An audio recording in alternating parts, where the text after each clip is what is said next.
Pour calculer les marées à l'ancienne, il faut tout d'abord télécharger le document Table des marées et des courants sur le site Internet de Pêche et Océans Canada.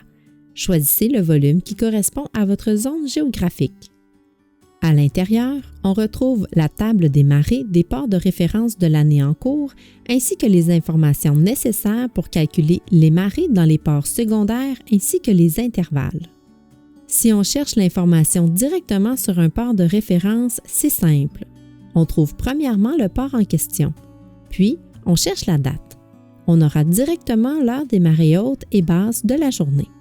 Toutefois, l'heure indiquée est l'heure normale.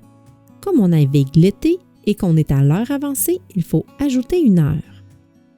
Ce serait trop exhaustif d'avoir une table des marées pour tous les ports. Lorsqu'il s'agit d'un port secondaire, un calcul en 6 étapes simples est nécessaire pour connaître l'heure des marées. Étape 1. Allez dans la table 3 pour trouver votre port secondaire. Ici, on choisit Tadoussac. Étape 2. Prendre en note les différences d'heure et de hauteur de ce port. On note que la marée haute sera 28 minutes plus tard que le port de référence. La hauteur de la marée sera corrigée de 0,5 ou 0,6 mètres selon si c'est une moyenne ou une grande marée. Pour la marée basse, on ajoutera 25 minutes et la hauteur de la marée sera corrigée de moins 0,1 ou moins 0,3 mètres selon si c'est une moyenne ou une grande marée. Étape 3. Trouvez le port de référence qui précède le port secondaire. Pour notre cas, c'est Pointe-au-Père. Étape 4. Dans la table 2, notez la hauteur des marées moyennes et des grandes marées pour le port de référence. On jumelle ces données avec celles de l'étape 2. Étape 5. On trouve la table des marées de notre port de référence Pointe-au-Père. On prend la date voulue, soit le 25 mai 2024, et on inscrit l'heure et la hauteur des marées pour cette journée.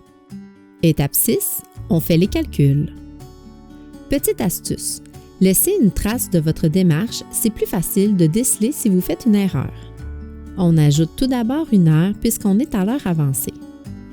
Ensuite, on prend la hauteur et on l'associe à la hauteur la plus près de notre table 2. 4,3 est plus près de 3,9 que de 4,8. On prendra donc la correction pour la moyenne marée de la pleine mer, soit plus 0,5 m. Pour la basse mer, on ajoute une heure pour l'heure avancée, puis on prend la hauteur et on l'associe à la hauteur la plus près de notre table 2. 0,7 est plus près de 0,8 que de 0. On prendra donc la correction pour la moyenne marée de la basse mer, soit moins 0,1 m. Une fois que le calcul sera fait pour les 2 marées hautes et les 2 marées basses, on aura les prédictions pour le port secondaire de Tadoussac. Étape 7. Prenez du recul, regardez votre travail avec satisfaction et avouez que là, vous vous sentez comme un vrai marin. Rar, rar.